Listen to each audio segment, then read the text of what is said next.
समिति को भेज दिया गया था और वापस मैंने पहले भी कहा था, लास्ट टाइम ये बिल जब यहाँ विधानसभा के अंदर पेश हुआ उस समय भी मैंने ये बात रखी थी और आज भी मैंने ये बात रखी है।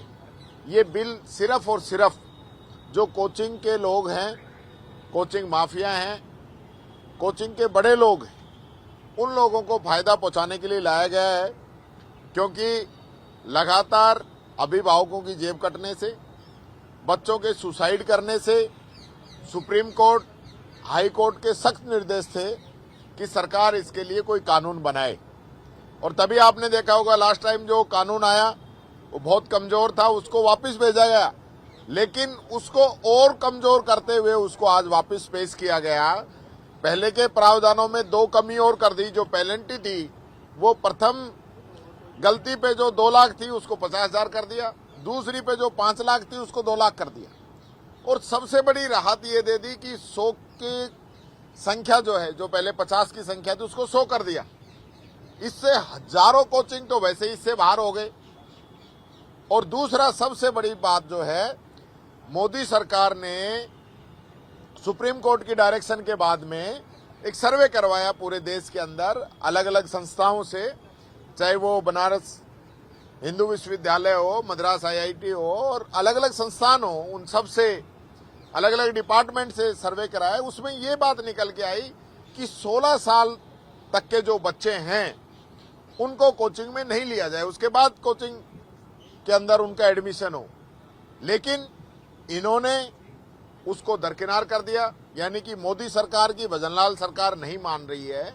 ऐसा क्या कारण है कि आप भारत सरकार की गाइडलाइन को नहीं मान रहे हो, सुप्रीम कोर्ट की गाइडलाइन को नहीं मान रहे हो? सुप्रीम कोर्ट के भी निर्देश हैं कि 10वीं कक्षा तक और 16 साल तक कोचिंग नहीं होनी चाहिए, आप वो कर रहे हो क्योंकि आपके पास बहुमत है, सत्ता पक्ष बहुमत के अहंकार के अंदर है।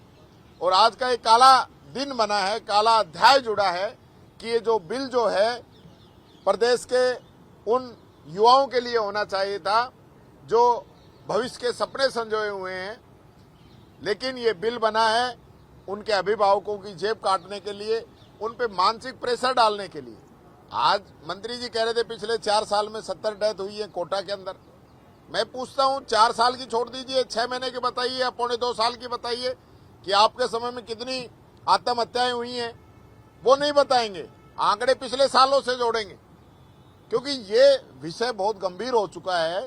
सब लोगों की नजरें थी इस पे, लेकिन ये लोग कोचिंग माफियाओं के आगे झुक गए, उनसे मिल गए और ये बहुत ही कमजोर कानून यहाँ पे आया है। मैं समझता हूँ आने वाले भविष्य में इस कानून को चैलेंज किया जाएगा, लोग कोर्टों के अंदर भी जाएंगे और जो यहाँ बच्चों को जो सहूलियत मिलनी चाहिए थी वो दिलाने का काम करेंगे। पुलिस साहब, लेकिन आपके पार्टी के राजेंद्र पारिक साहब हैं जो प्रवर समिति में थे, वो तो ये कह रहे हैं कि 16 साल से कम, मतलब 14 साल ही ठीक है कोचिंग की जो एज है, वरना बच्चे बाहर जाकर के पढ़ेंगे। और इसी को लेकर के कानून मंत्री ने कहा कि कांग्रेस विधायक दल में ही फूट सामने आ गई है। देखिए, फूट की बात नहीं, वो उनके व्यक्तिगत विचार हो सकते हैं, लेकिन एक व्यक्ति के विचार नहीं हो सकते। जब मैं आपको 8 संस्थाएं, 8 बड़े बड़े इंस्टीट्यूट जिनका इसके अंदर शोध हुआ है, पूरे जो सवाल जवाब है उनकी विवेचना हुई है, उसके आधार पे ये भारत सरकार ने तय किया है जो 16 साल की आयु है। किसी एक व्यक्ति ने तय नहीं की, टीकाराम जूली कह रहा है या पारिक जी कह रहे हैं या सरकार कह रही है, इनके कहने से तय नहीं की। उन्होंने हजारों लाखों लोगों पे इस चीज का सर्वे किया और उसके बाद उन्होंने तय किया। तो आज हम इतने बड़े नहीं है कि कोई एक व्यक्ति ये तय कर दे कि भाई जो सारा जो सब लोगों ने तय किया वो गलत है, एक आदमी कह रहा है वो सही है। तो इसलिए मेरा तो सीधा सा आरोप है इस सरकार पे कि जब भारत सरकार की गाइडलाइन कहती है उसको आप क्यों नहीं फॉलो कर रहे हो, उसको क्यों नहीं मान रहे हो, आप अलग क्यों हो? सुप्रीम कोर्ट के जो दिशा निर्देश है उनको फॉलो नहीं कर रहे हो, तो ऐसे क्या कारण है कि आप कोचिंग वालों के पीछे नतमस्तक हो? ये मैं पूछना चाहता हूँ। पारिक साहब को लेकर के कोई विधायक दल में पहले चर्चा नहीं हुई थी क्या? क्योंकि आपका रोल सारा मामला तो पार्टी में विभेद की तरफ ही जाता है।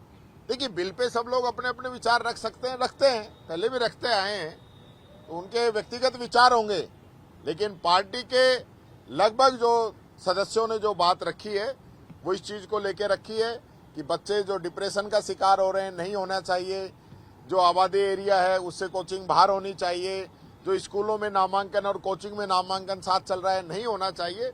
ऐसे कोई 50-60 सुझाव जो है सब लोगों ने अलग अलग दिए हैं, तो सब लोग अपने अपने सुझाव दे रहे थे, तो ऐसी कोई बात नहीं है। इसको तो बीजेपी ये चाहती है कि भाई इनके अंदर ये हम ये कर दें कि भाई इनके विचार आपस में नहीं मिलते हैं। उन्होंने सिर्फ 16 साल पे अपनी राय रखी थी। हो सकता है सीकर का उनके लोकल कोई बात हो, लेकिन पूरे प्रदेश के लिए उन्होंने एक शब्द नहीं कहा, कोटा के लिए एक शब्द नहीं कहा, तो उसको आप इस चीज से कैसे जोड़ सकते हैं। दूसरा मैं एक और कहना चाहूंगा, एक बिल और लेके आए हैं जो RUHS को बदल के अब ये एम्स की तर्ज पे रिम्स बनाना चाहते हैं। मैंने सदन के अंदर भी कहा, अब भी मैं कहना चाहता हूं कि आप लोग हमारी योजनाओं के तो नाम बदल रहे थे, अब हमारे आप जो बड़े बड़े संस्थान हैं उनके नाम भी बदलने लग गए।